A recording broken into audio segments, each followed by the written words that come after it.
The first thing you feel is warmth, not pain, warmth. It starts at the IV site in your arm and moves up toward your shoulder like someone is slowly pouring hot water under your skin. Then your lower back lights up, both sides at once, deep, a pressure that has no business being there. Your heart rate climbs, you're sweating but you feel cold. Your chest is tight in a way you've never felt before. Not like anxiety, not like exertion, something more internal, more chemical, like your rib cage itself is reacting to something you swallowed wrong. And somewhere in the back of your skull, before you can name any of this, your brain sends up a single signal, the oldest signal in the human animal, the one with no words attached. Something is wrong. You're 40 seconds into a blood transfusion. The bag hanging next to your bed is labeled with a name. That name is not yours. And the immune system you have been carrying your entire life, the one that has protected you from every virus, every bacteria, every foreign particle that ever tried to take up residence in your body, just detected an invader. And it has never, in your entire life, been more motivated. Now, before we go any further, TV has been lying to you about this for decades, and the lie is specific. Medical dramas love blood type crises, but they always frame them the same way. Someone needs a rare blood type, the hospital is out, someone races across the city, Dexter did it, Monk did it. The drama is always in the scarcity. What they never show you is that the real danger isn't rare blood.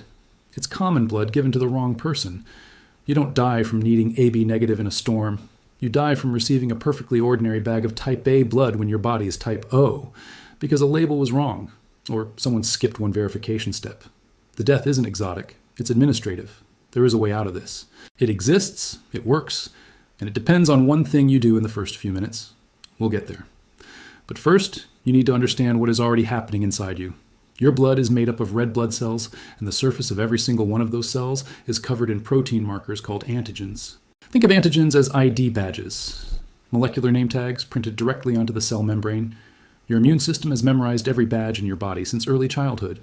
If your blood type is A, your cells wear the A badge. Type B wears the B badge. AB wears both. O wears neither. And here is the critical part. Your blood also carries pre-built antibodies, protein weapons your immune system manufactured in advance against every badge it doesn't recognize. If you're type A, your bloodstream is full of anti-B antibodies right now, fully armed, waiting. They have been waiting your entire life, and they will never need a second signal. The moment they encounter a B antigen, they bind, instantly. No processing time, no committee meeting. You just received type B blood. You are type A. Between 40 and 90 seconds ago, billions of foreign red blood cells entered your vein and began circulating, and your anti-B antibodies are binding to every single one of them right now as you lie there wondering why your back hurts. This is where the cascade begins. When antibodies bind to a foreign cell in sufficient numbers, they activate what's called the complement system, roughly 30 proteins that float dormant in your blood at all times, waiting for exactly this signal. Once the antibodies trigger them, they activate each other in sequence. One protein switching on the next, a chain reaction that has been primed since the day you were born. And at the end of that chain, your body assembles something called the membrane attack complex, the MAC. The name is not a euphemism. The MAC is a molecular structure that assembles itself on the surface of the foreign red blood cell and drills a permanent hole through its membrane. The cell cannot maintain pressure, it ruptures, it explodes from the inside out, releasing everything it was carrying directly into your plasma. Not one cell, millions of them, simultaneously, throughout your entire circulatory system. What red blood cells carry is hemoglobin, the protein that binds oxygen and transports it to every tissue in your body. Inside a red blood cell, it is essential, flooding free through your plasma because millions of cells just detonated at once. It is toxic, and it does something specific. It binds to and depletes a molecule called nitric oxide. Nitric oxide is what keeps your blood vessels relaxed and open, your circulatory system's default resting state. The moment free hemoglobin sweeps through and scavenges it, your vessels constrict. And the worst constriction happens in your kidneys. Your kidneys filter your entire blood supply roughly every 30 minutes through millions of microscopic tubes called renal tubules. These tubes require steady, pressurized blood flow to function. When your renal vessels constrict due to nitric oxide depletion, that pressure collapses. Blood flow to the tubules drops sharply. The cells lining those tubes, starved of oxygen, begin to die. This process is called acute tubular necrosis, and it is already happening inside you. That deep bilateral ache at your flanks, just below your rib cage on either side of your spine, is your kidneys sending a distress signal from tissue that is actively being destroyed. The fact that you can feel it means it is well underway. While your kidneys are failing, your immune system is escalating everywhere else, simultaneously. The mass cellular destruction has triggered a flood of cytokines. chemical alarm signals that tell every immune cell in range to converge and escalate to maximum response. Your core temperature spikes suddenly, not gradually. You are shaking with rigors. Not the polite kind, but the kind that bypasses your conscious control entirely and rattles your whole body, your jaw included. Your face is flushed. Your extremities feel cold because your circulation is pulling inward. Your heart rate is between 120 and 140 beats per minute. You are lying completely still, and your heart is working as hard as it does when you are sprinting. And it is losing ground. Your blood pressure is dropping. The cytokines are causing your blood vessels to dilate and leak fluid into surrounding tissue. Fluid that should be maintaining pressure inside your vessels is escaping into the spaces between cells, where it does nothing useful. Your heart accelerates further to compensate, but there is less volume to push. The pressure keeps falling, and there is still another catastrophe unfolding in parallel. The mass destruction of red blood cells throughout your vascular system has activated your coagulation cascade, your body's clotting system. It interprets millions of cells rupturing simultaneously as a massive systemic injury and responds accordingly. It clots, not at a wound site, everywhere. Inside your capillaries, vessels thinner than a human hair, tiny clots are forming throughout your organs, in your liver, your lungs, your kidneys, your brain. These microclots are blocking blood flow from the inside, strangling the very tissue they run through. This is called Disseminated Intravascular Coagulation, DIC. Disseminated means scattered throughout. Intravascular means inside the vessels. And here is the brutal paradox. The clotting factors being consumed to form all these clots are depleting faster than your liver can replace them. You are running out of the proteins that allow your blood to clot at all. So even as your organs are being strangled by internal microclots, your IV insertion site is bleeding and cannot stop. Your gums may bleed. Your nose, spontaneously, without any wound. You're clotting throughout your organs and hemorrhaging simultaneously. Both things. Same body, same moment. Your urine, if your kidneys are still producing any, is dark red or brown. That is hemoglobin, the wreckage of destroyed red blood cells passing through what remains of your filtration system. Your skin may be beginning to yellow from bilirubin, a waste product of every ruptured cell that your overwhelmed liver can no longer clear fast enough, backing up into your bloodstream and depositing in your skin and the whites of your eyes. You are in hemolytic shock. Blood pressure in sustained freefall. Organs not receiving adequate oxygenated blood.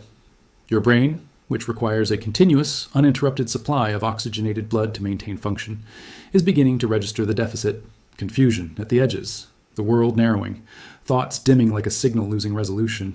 And underneath the confusion, something more primitive than thought, a feeling that predates language entirely, is rising. Your body's oldest awareness, that it is losing. If nothing intervenes, the cascade does not reverse on its own. Kidney failure becomes permanent as the tubular cells die past recovery. The microclots starve your organs one by one.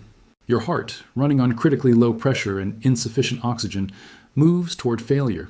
The end is not a single event. It is a sequence, each system failing and pulling the next one with it, until the machinery that was running you simply stops.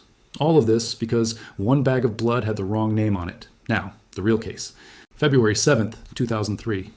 Duke University Medical Center, Durham, North Carolina. A 17-year-old girl named Jesica Santillan had crossed the U.S. border from Mexico with her family for one reason: to receive a heart and lung transplant for a congenital heart defect she had lived with since birth. She had waited years on the transplant list. Organs finally became available. Flown in from Boston, coordinated across multiple institutions and dozens of people, the surgical team at Duke was experienced. The hospital was one of the most respected in the country. And not one person across that entire chain verified that the donor organs matched Jessica's blood type before the surgery began. Jessica was type O. The organs were type A. Her immune system responded exactly as designed. The new heart and lungs were attacked the moment they were connected to her circulation. They began to fail. 2 weeks later, a second transplant was performed with compatible organs. But the immune damage from the first rejection had already progressed to brain death. Jessica Santillan died February 22, 2003. She was 17 years old. CBS's 60 Minutes aired the investigation. The New England Journal of Medicine published a piece called A Death at Duke. Federal transplant verification protocols were rewritten nationally. Nobody in that operating room was reckless. Nobody skipped a step they knew mattered. They each assumed someone else had already checked. That assumption cost a 17-year-old her life 2 weeks after she crossed a border specifically to save it. Now, how you survive this. The survival window is governed almost entirely by volume and time. The less wrong blood has circulated, the more recoverable you are. Which means the most important variable in your survival is how quickly the transfusion stops. And that depends entirely on you opening your mouth. If you're conscious during a transfusion and you feel warmth spreading up your arm, back pain at both flanks, chills you cannot control, chest tightness that does not feel like anything you have felt before, say something. Immediately. Not after a minute. Not after you decide whether it's polite to interrupt. The moment your body sends that signal. When the transfusion stops, the response is aggressive and specific. Large volumes of intravenous saline are pushed to maintain blood pressure and flush free hemoglobin through the kidneys before the tubular cells die past the point of no return. Diuretics accelerate that clearance. The DIC is managed with targeted clotting factor replacement. In severe cases, plasma exchange is performed. Your blood is processed outside your body. The plasma carrying the antibodies and free hemoglobin is removed, and clean donor plasma is returned. People have walked out of ABO-incompatible transfusion reactions. It requires early intervention and one prior condition being met. You recognizing that the signal your body is sending is real and acting on it without hesitation. Your immune system does not send false alarms at this scale.